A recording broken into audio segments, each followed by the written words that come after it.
caso golpe fallido. ¿Qué le voy a contar a usted? Si ha estado en la ciudad de La Paz, si ha estado en el país, si ha prendido la tele ese día, así haya estado usted en Guatemala, en Estados Unidos, se ha enterado de lo que ha sucedido. 3 de la tarde nos volvía a invadir el miedo. Hay una memoria colectiva que es muy sensible. No importa si luego nos pareció golpe, autogolpe, peligro, menos peligro, no importa. Ese momento todos y todas vivimos el vértigo de un nuevo golpe de Estado, porque vivimos en un país que ha sido muy castigado por las dictaduras, por las botas militares, y por eso hoy queremos tocar el tema con la mayor responsabilidad y sensibilidad con todos, con todas en nuestro país. Lo reflejaba la caricatura de Al-Azhar. Esto es lo que está, y creo que la manera más responsable no es poner etiquetas, sino ver en qué andan estas investigaciones, porque no es posible, viceministro, que vengan 4 militares, nos metan 7 tanquetas, abran a patadas esa puerta, estén boca a boca con el primer mandatario. Me parece que ni un cineasta habría imaginado esto. La pregunta sigue siendo la misma. ¿Qué hay detrás de esto? ¿Cuánto se ha investigado? El daño se ha hecho al gobierno, se ha hecho un daño al país, a la democracia, a la economía, a nuestros sentires, a nuestros temores. Pero ¿qué hay detrás de esto, viceministro? ¿Cuánto se ha avanzado? ¿Qué podemos hasta aquí sacar en limpio? Bien, en principio podemos decir que se ha logrado develar la megalomanía que tenía el comandante del ejército, pues desde el mes de marzo de este año ha conglomerado un número de personas importante, por lo menos 179 que correspondían a un equipo de inteligencia calificado en 3 batallones. A partir de este conglomerado humano, él ha logrado la generación de información que ha permitido articular a actores del sistema político, económico y social, como bien lo ha descrito. Pero antes, permítanme hacer un comentario a la caricatura de Al-Azhar. En verdad, yo creo que fue el poder de los medios el que diferenció a esos gorilas frente a estos burros pintados en este diagrama. Pues, la vamos a mostrar, ahí está. Cuando vemos esto, lo que yo puedo decirles es que efectivamente había el control social reflejado en los periodistas. Hoy día sería inadmisible tomar el poder a través de la pérdida de vidas. Entonces creo que fue el control social, en este caso la presencia de los medios de comunicación, que impidió que el señor general Juan José Zúñiga empleara las armas. Más allá de esto, efectivamente se refleja no solamente la inseguridad que tenían los militares en quien era su comandante, sino sobre todo la transformación democrática que ha tenido Bolivia en estos 42 años, precisamente de democracia. Creo que eso es lo que refleja esta caricatura, que en todo caso no es que sean burros, sino es que ha habido en todo caso inteligencia para evitarse un problema mayor. El hecho de ser perseguidos hoy día por delitos de terrorismo y de sedición frente a un delito de genocidio que se hubiera materializado en caso de haber cumplido las órdenes de Zúñiga, que estaban destinadas a disparar a la población, efectivamente los hubieran convertido, yo diría, entre gorilas y burros. Pero bien, usted me consultó en qué etapa estamos de la investigación. Tenemos por lo menos 100 declaraciones que se han recibido a lo largo de estos 10 días que está durando este proceso, de los cuales 24 han sido miembros activos de esta zonada en 3 niveles, unos niveles de asesoramiento, otros niveles de planificación y ejecución y otros de legitimación del golpe. Cuando hablo de la planificación, como le decía, comienza a efectuarse en el mes de marzo, cuando el general Zúñiga realiza una serie de actividades políticas encaradas o disfrazadas como comandante del ejército. No es tolerable hoy día pensar que... ¿Qué tipo de actividades? Por ejemplo, campañas de orden político, visitas a diversas poblaciones, acompañados de otros dirigentes o autores políticos. Esto no salió en los medios, ¿no? Efectivamente. Él participó en varias visitas, en aniversarios de poblaciones, fundamentalmente de Potosí, de donde él es oriundo, con la intención, obviamente, de generarse, yo diría, una especie de arropo popular. ¿No es cierto? Ya él se pintaba como el defensor, como el general del pueblo. Habían campañas mediáticas lanzadas por su jefe de comunicaciones, el coronel Soria, que efectivamente magnificaban este rol militar con un rol político. Eso significa, desde nuestra perspectiva, una planificación que luego se traduce en un reclutamiento. ¿Reclutamiento de quiénes? Fundamentalmente de quienes luego le han brindado asesoramiento, entendiendo que había generado frases como la patria no se toca o aquellos discursos que no tenían que ver con el rol militar. El rol militar es la defensa del Estado, no es una defensa de un protagonista político. Quienes estamos formados en la defensa del Estado y el empleo de las armas, sabemos que dependemos del poder civil. No podemos pretender tomar un rol político cuando nuestro rol es la defensa o la seguridad interna. La segunda fase, como les decía, se traduce en este reclutamiento, que luego tiene su cúspide precisamente en esto, en la movilización de tanquetas de distintas áreas del país. Esta fase de movilización que tiene, vamos a decir, un argumento esgrimido fundamentalmente por el aniversario de la policía boliviana, es por eso que permiten que desde Checachi salgan esas tanquetas, lo mismo que acontece de Coro Coro. Todos salen con el argumento el domingo en la noche de que van a venir a la asistencia de la policía que se realizaba el 24. ¿Fue el discurso para burlar el traslado de todo este material y estas tanquetas? Cierto, porque además estábamos en una etapa en que permitía una unión entre la policía y el ejército y las Fuerzas Armadas, entendiendo que todas, en distinto grado, tenemos el mismo objetivo. Obviamente, aquellas divisiones que han surgido en el pasado entre Fuerzas Armadas y policías es un debilitamiento del Estado de Derecho. Ambas fuerzas, militares y policiales, defienden, en todo caso, al gobierno. Y aquí, debo decirle que cuando usted nos habla de esto, existe una ley, la ley precisamente que regula el movimiento de las Fuerzas Armadas, que obliga al estamento político o al poder civil a tener una orden escrita que sirve de respaldo a los militares para el transporte de tropa, para el acuartelamiento y para el desplazamiento de fuerzas militares. Esta orden es carente, es decir, no existe. Sin embargo, sí existen dos circulares emitidas por el jefe de operaciones del ejército en las cuales autoriza el traslado de gente de Cotapaxi, de las fuerzas especiales, y el traslado de una aeronave, el Hércules, que depende del Ministerio de Gobierno, para trasladarse a Tarija. ¿Qué significa esto? Significa que la ejecución estaba plenamente coordinada a partir del 24 de junio, donde se materializa un discurso después de reunirse con un activista, Comiles, en verdad un defensor político, con quien genera un discurso precisamente para atacar a un expresidente. Cuestión, obviamente, fuera de cualquier norma. Es decir, sin mover la tropa, si hablar en discursos políticos es prohibido, peor aún es hacer comentarios de orden político. Vamos a decir, esta es la justificación, es la preparación del terreno para activarse después de 48 horas en la movilización que, como bien lo decía usted, tiene estos tanques allí. Pero ¿por qué estoy hablando de esta manifestación pública? Bueno, porque él había recibido asesoramiento precisamente de personas que, conociendo el entorno político y social, le brindan un mensaje que permita generar una especie de apoyo y de justificación a aquella medida que usted y yo repudiamos hoy día. Es decir, que no es acorde a lo que está pasando en nuestra realidad, más allá que hubieran desacuerdos que podría tener Zúñiga con dirigentes o actores políticos. Eso está claramente demostrado y se hace a través precisamente de los testimonios que han brindado de manera formal o informal quienes han activado esto. Me refiero a los militares en retiro, Peñilillo, a un detenido, general Agria, del día de ayer, y otros que desde los puntos de comunicación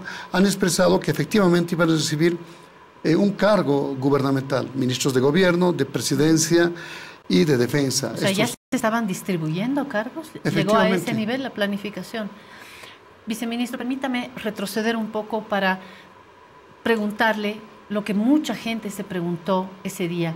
¿Quién está detrás? Y lo voy a decir claramente, varios sectores en el país pensaron que esto era una jugada articulada desde el propio gobierno. Otros interpretaron que había la mano de Estados Unidos. Otros interpretaron que estaba la mano de la oposición. Otros pensaban que era la mano de simplemente fuerzas militares. Otros pensaban que un loquito había armado todo esto y solito se lanzó a esta gran aventura. Hoy, ¿qué podemos decir ya demostrado de qué es lo que estaba detrás del ya hoy famoso general Zúñiga? El general Zúñiga reúne a partir de las 10:30 a estos militares de servicio pasivo y servicio activo en su oficina, después de haberse reunido con el señor Luis Fernando Hanam Calancha, con otros asesores, como es el profesor Aguilar, en su despacho, y obviamente haber recibido una panoplia de lo que estaba aconteciendo en el mundo político y social boliviano. Aquí tenemos que entender que se había generado una conspiración entre todos estos líderes. Usted me pregunta quién está detrás. Bueno, él en su pizarra blanca escribe que tenía apoyo de otras potencias y países extranjeros, inclusive una de ellas no tiene embajada en nuestro país, pero él dice que cuenta con este apoyo. ¿Cuál es la intención? En principio, la intención es generar apoyo, motivar al apoyo, entendiendo que sí existe apoyo popular, existe apoyo de fuerzas militares, que son ellos mismos, y apoyo de potencias extranjeras, requisitos mínimos para consolidar el golpe. Materialmente, estas motivaciones hasta el momento no se han podido consolidar, es decir, más allá de los testimonios y del argumento que tenía Zúñiga en cuanto al apoyo de fuerzas extranjeras, no existe. Por lo tanto, no podríamos acusar a ningún país de estar detrás de este golpe. Es correcto. Por ahora, ¿verdad? Es verdad, es verdad. Sin embargo, sí tenemos participación de estos políticos disfrazados de activistas, quienes efectivamente le brindan este panorama y este contexto, y además le brindan los mensajes. Cuando digo estos mensajes es que sí hemos encontrado un documento escrito que establecía que este nuevo régimen era el Movimiento de Salvación Nacional. Eso significa que la condición ulterior era efectivamente hacerse del poder. ¿Quiénes lo asesoran? Evidentemente, un cientista social como es Aníbal Aguilar, y una persona que tiene relaciones con alguna parte del Oriente, que es el señor Handam. Ahí estamos en imágenes. Él es Aníbal Aguilar. Dos palabras sobre él. Hemos accedido a fuentes que nos han informado, y lo pongo acá sobre la mesa para que usted me diga, viceministro, si es verdad o no, que esta persona fue asesor suyo, fue asesor del propio presidente, ha estado presente, cercano al gobierno. ¿Es esto verdad? ¿Y qué explicaría entonces esta actuación? ¿Hasta dónde han avanzado respecto de esta persona? El señor Aguilar ha sido profesor mío en varias maestrías, en varios diplomados. Él es experto en seguridad estratégica y en las nuevas formas de guerra. Yo creo que en condición de asesor del señor general Zúñiga, ha podido brindarle la información que él requería precisamente para comprender cómo y cuándo debía efectuarse esta zonada. Es por eso que se lo sitúa en la Plaza Murillo a través de las imágenes de videovigilancia, de acuerdo a la versión del propio Zúñiga, dirigiendo las actividades que desde el punto de vista operativo se estaban realizando allí. Evidentemente... ¿Él estaría detrás de Zúñiga? ¿Es algo que se puede decir ya? Efectivamente. Claro que sí. Desde luego, primero por la condición y la experiencia que tiene el profesor Aníbal Aguilar, estoy en la certeza de que ha coordinado con Zúñiga. ¿Qué lo movió, viceministro? Cuando hablamos de esto, también, por supuesto. Bueno, desde luego que hay motivaciones, vamos a llamar políticas. La segunda es cuando llegamos a una etapa de nuestra vida, es el reconocimiento como la fase culminante de nuestra existencia. Y desde luego que él, conociéndolo como lo conozco, asumo que ha justificado esta convulsión con la intención, entre comillas, de recuperar, como decía el señor Zúñiga, el respeto por las Fuerzas Armadas, ¿no es cierto? Ahora bien, evidentemente, él no es un oficial militar, es alguien que conoce la estructura militar, la estructura de la guerra, tanto así que ha sido asesor de un ministerio en el Perú, ha trabajado en varias entidades internacionales que le permiten tener este conocimiento. Un otro particular que está asociado es indudablemente Fernando Handam, quien, como le decía, ha tenido reuniones de carácter permanente o de carácter presencial con el general Zúñiga en un hotel en el cual él no registra su nombre. Tenemos testimonios que sitúan al señor Handam siendo recogido en el aeropuerto por un oficial del ejército, de la fuerza de inteligencia. Él lo recoge en su vehículo particular y lo traslada hasta el centro de la ciudad, me refiero al capitán Angulo. El capitán Angulo lo deja en primera instancia en la Plaza Baroa y luego lo recogen para trasladarlo al Hotel Nelo, que está ubicado en la Casimiro Corrales y que es de propiedad de un oficial de inteligencia que en todo caso lo acoge, bajo la instrucción de que el señor Handam no se registre y obviamente se borre cualquier evidencia que pudiera vincularlo en esta reunión. Y es importante lo que usted me consulta, licenciada, pues después de concluir esta reunión, él hace este atestado, este testimonio en un programa de televisión donde expresa cuestiones que evidentemente no tenían que ver con su competencia. Pero es más, efectivamente en la diversidad de pruebas que tenemos acumuladas existen varios chats en los cuales se dibujan dos sables pretendiendo hacer entender como ruido de salves que es una sinonimía del golpe de Estado. Ahora bien, En este momento tenemos esas dos personas que son del área civil y que están, vamos a decir, conformando parte de toda la estructura militar, pese a que el señor Aguilar tenía un sueldo del Ministerio de Defensa precisamente trabajando como asesor. Aguilar ha sido nuestro profesor, es alguien que yo considero altamente preparado y que indudablemente ha tenido que tomar no solamente caución desde el punto de vista estratégico, sino inclusive operativo, pues por eso se lo ve en la Plaza Murillo.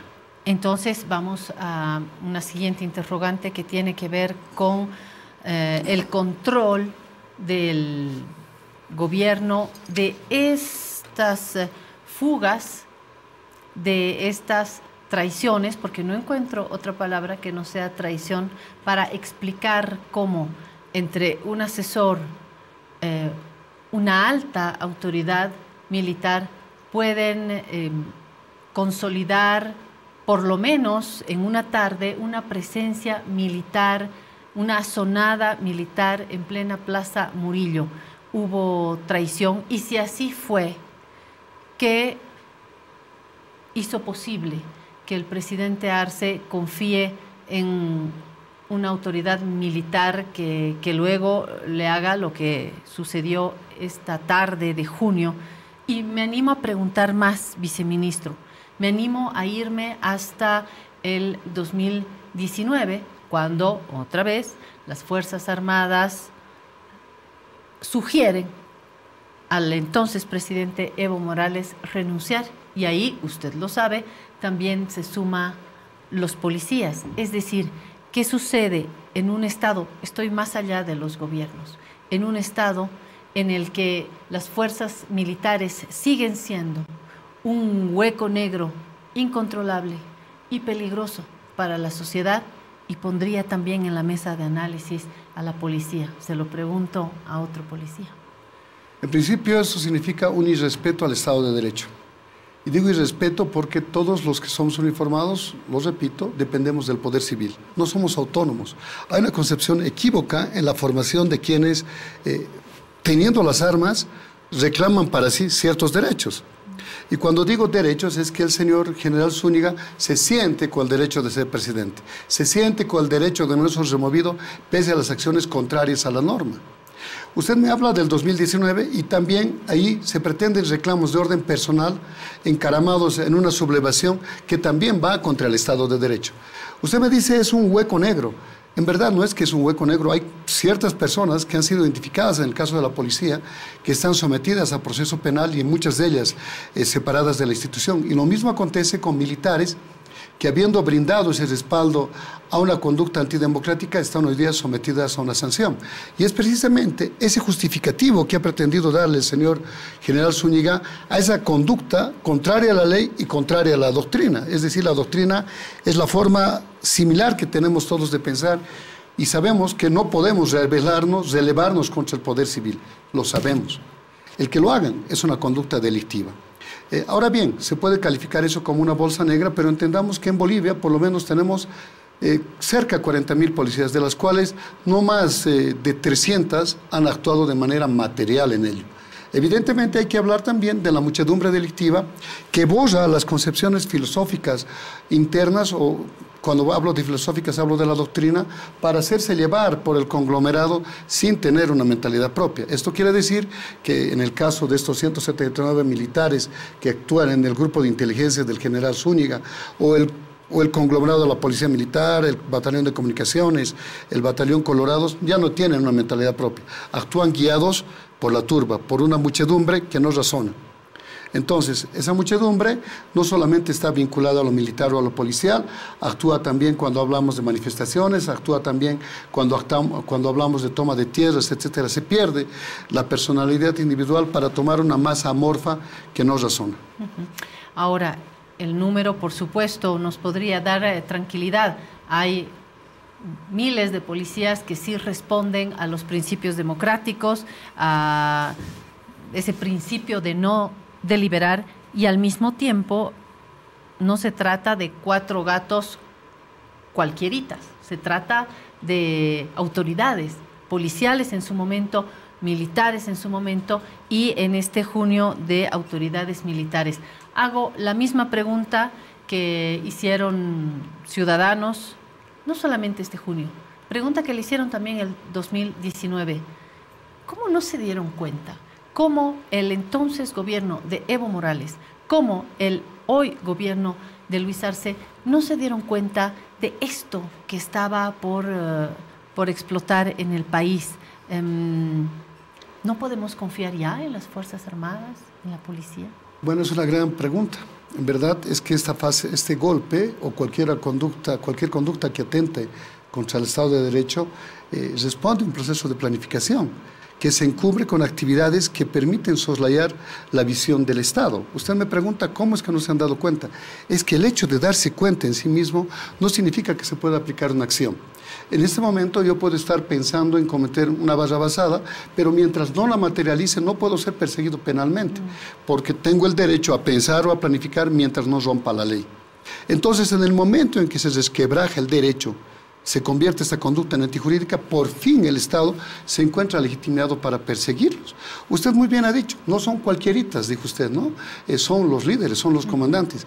Y es precisamente de ese poder que se encontraba imbuido Zúñiga que motiva el traslado de tropa. En el rato que se quiebra el alto mando militar, cambiando a los comandantes, esa instrucción queda diluida en el aire. Cinco militares llegan hasta La Paz, no los 20 que iban a llegar. El traslado de Corocoro se tranca en el regimiento Viacha, que está ubicado justamente en las cercanías de Viacha. Entonces, esa estructura, por ese liderazgo, se ve interrumpido. Ha sido una decisión que, habiéndose percatado ya del desquebrajamiento material de la ley, le permite al presidente cambiar de mando y con esto instruir a través del general Sánchez, el nuevo comandante del ejército, que lo estamos viendo allí, una instrucción que ordena que aquellas órdenes ya no se materialicen. El propio general Sánchez habla con el comandante del F-10, habla con el comandante de los Sananditas, etcétera, indicándoles que él es el nuevo comandante y que las órdenes anteriores de traslado han quedado interrumpidas.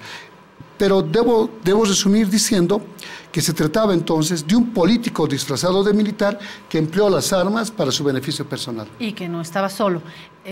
Quisiera ir a la escena en la que en aquella tarde veíamos cara a cara al primer mandatario con el vicepresidente al lado, con la presidenta Marianela Prada y otras autoridades, y el general Zúñiga en traje de campaña o rodeado de un contingente militar en traje de campaña. Estaba ahí la policía y nosotros, las y los ciudadanos, viendo esto en directo. Aparte pongo las consideraciones sobre el avance de la tecnología. Lo estábamos mirando y esto ha causado también muchas dudas, viceministro, porque claro, los golpes que tuvimos en décadas pasadas no se resolvieron con una orden y un sí y un no. Son dictaduras en las que hemos perdido vidas, en las que la gente, como cuentan, tenían que poner colchones al lado de las ventanas para que no ingresen las balas. Familias que han vivido la muerte de sus seres queridos, toques de queda, el terror, el estadio con detenidos, el terror en América Latina. Esa tarde, al llegar ya a la noche, la gente andaba coleccionando memes de si fue un teatro, de por qué la gente fue a comprar papel higiénico. Y ayer una activista cabalmente de derechos humanos, Ruth Llanos, me decía: primero me he reído, pero luego me he dado cuenta que tampoco podemos reír así de algo que nos ha causado temor. ¿Qué ha pasado? Vuelvo a la escena y quiero hacer la pregunta concreta. Estaba yéndome por las ramas en la descripción. La pregunta concreta es: ¿hubo realmente un peligro? Nosotros veíamos acá en la redacción y decíamos: ¿a alguien se le sale un disparo? Y esta es una tragedia versión 2024 en la historia de Bolivia. ¿Había realmente un peligro con los militares ingresando, con Zúñiga hablando, entre comillas, pacíficamente, pero policías por detrás? ¿Cuál fue realmente el riesgo real en medio de memes, de gente que se tomaba selfies frente a los tanques? comprenderá que la situación fue muy compleja, muy novedosa, ¿no? Es cierto, y es que, como bien lo describe usted, ningún hecho criminal es similar al anterior. Existe efectivamente un patrón que en este caso se ha seguido. El patrón es la toma del poder por medio de las armas. El horario probablemente tiene que merecer una explicación. Zúñiga quería tener encerrados a todos los ministros y el presidente dentro del Palacio de Gobierno. Sucede que ese día, el miércoles... Había gabinete. Correcto. Y el miércoles 26 de la mañana había un acto político, un acto sindical, que impedía que el presidente esté a la mañana en el Palacio. Pero ya en la tarde se reunía el gabinete presidencial, como bien lo ha dicho usted, al interior del Palacio y los tenía todos encerrados. El primer momento él pretendía deponer a 3 ministros, ¿no es cierto? Lo dice en su discurso, como bien dice usted, escoltado por policías militares, ¿no es cierto? En el primer momento él dice, voy a cambiar a los ministros, luego dice, voy a liberar a los presos y por último dice, no reconozco más al presidente. Son 3 estados de un golpe. Ahora, ¿qué se entiende por golpe de Estado? Golpe de Estado significa el cambio del poder democrático. Es decir, puede existir violencia o pueden existir, como existen hoy día, los golpes blandos, que son protestas de lo que usted denomina activistas sentados en las plazas, mostrando rosas, agitando pañuelos blancos. La cuestión es de poner el poder, cambiar de poder, el poder que viene de las urnas, por uno, no importando la modalidad. Usted me dice también, ¿qué pasaba si se disparaba un tiro? Bien, cuando muestran un burro, ahí en la caricatura, no es que sea tan burro. Ha habido un militar que, recibiendo la orden del general Zúñiga de disparar, es relevado del cargo. Me refiero al coronel Barberi, que está vivo, efectivamente se encuentra preso. Él motivó el transporte de sus tropas, pero tuvo la posibilidad de razonar una orden que hoy día hubiera, como bien lo ha dicho usted, se hubiera materializado quizás en el cambio del estamento gubernamental, pero que en todo caso hubiera motivado también una persecución penal a ultranza. ¿Esto qué quiere decir? Se ha cometido el delito de terrorismo, se ha cometido el delito de alzamiento armado, hay por lo menos 12 personas heridas por el empleo de agentes químicos en la plaza, lo cual no es cosa menor. Significa que se está utilizando a las Fuerzas Armadas para reprimir a un pueblo que lo que está reclamando simplemente es respaldo a los derechos humanos. Viceministro, voy a pedir la caricatura, les hago así para que me pongan la caricatura para quienes acaban de llegar a nuestra sintonía y entiendan de qué está hablando, porque habíamos arrancado esta conversación con esta caricatura de al azar, los golpistas de antes y los golpistas de ahora, y sobre eso está reflexionando el viceministro. Entonces, en el momento de haber actuado como un golpista de antes, efectivamente, ese militar hubiera hecho uso de las armas de fuego porque recibió su instrucción. El propio conductor que está manejando la tanqueta M19 o la tanqueta 11, que por último atraviesa la puerta del Palacio, efectivamente hubieran podido emplear las armas de fuego. Hoy yo le consulto que esa conducta de Zúñiga sería absolutamente intolerable. Yo asumo que no lo hace porque efectivamente había medios de comunicación, redes sociales que se habían trasladado hasta la Plaza Murillo. Usted también hizo un comentario acerca del enfrentamiento que tiene el presidente del Estado con el general Juan José Zúñiga. Y muchos dicen, ¿por qué el presidente del Estado no está ataviado con un chaleco antibala? Hay varias explicaciones. La primera es un mensaje que se da, así lo entiendo yo en el momento de apreciar esa imagen, un mensaje que se da sobre, que tiene del que está investido el presidente del Estado frente a fuerzas que dependen de él, ¿no es cierto? Si dependen de mí, me tienen que obedecer. Y además porque ya se había tomado el recaudo de tener gente aparapetada detrás del presidente que iba a proteger su integridad corporal y de la cual Zúñiga observa. Ellos están en la parte del hall principal de la Casa Vieja, es decir, del Palacio Presidencial, y obviamente Zúñiga puede ver esa vigilancia. Y hay un factor absolutamente preponderante allí, es que el comandante de la Fuerza Aérea se le da la vuelta. Sí. ¿Por qué el presidente se quitó el chaleco?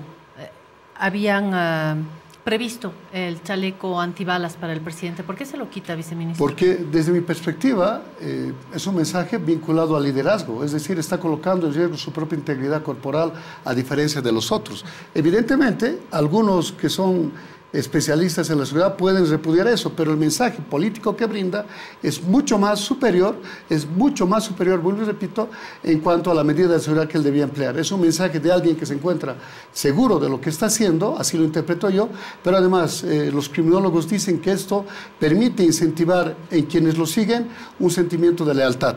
¿Qué quiere decir esto? Motiva, porque el resto de la población no está sujeta con un chaleco, no está recibiendo la misma protección y él se encuentra en la misma condición. Ahí vemos al ministro de Gobierno impidiendo que el general de la Fuerza Aérea salga y por último él se coloque en el Estado, vamos a decir, en pro de defender la posición del presidente, pues participa de la posesión de los nuevos mandos del Ejército, de la Fuerza Aérea y de la Fuerza Naval. Ni un cineasta ni un escritor habría imaginado esta escena. No sé si estamos en el epílogo, pero debo hablar acerca de algunas versiones que han brindado algunos abogados que han tomado un rol político expresando que se está en una cacería de orden político. Y eso no es evidente. Hay dos personas que han sido identificadas, una de ellas disfrazada de activista y otra un profesor que forman parte del estamento civil. Y evidentemente lo que se está haciendo desde mi perspectiva en la investigación es aplicar precisamente el principio de oportunidad, que lo que pretende es generar una eficiencia jurídica. Esa eficiencia jurídica se traduce en tres cosas. Primero, el desmantelamiento de la red criminal. Así lo dice la teoría, no estoy diciendo que ellos sean criminales. La segunda es que se puede identificar a otros autores o coautores. Y por último, nos brindan detalles acerca de cómo es que ha acontecido precisamente este fenómeno, que ustedes pueden llamarlo de distintas maneras, pero que desde la perspectiva penal es un caso de terrorismo y de alzamiento armado contra la soberanía del pueblo. Están ahí las pruebas, las imágenes y lo que nos ha detallado el viceministro sobre lo que se ha avanzado hasta hoy en esta investigación. Este es el plato político, el plato fuerte en este Piedra, Papel y Tinta, y la presencia de Johnny Aguilera, viceministro del Régimen Interior y Policía. Gracias, viceministro, por su presencia. Ha sido un placer.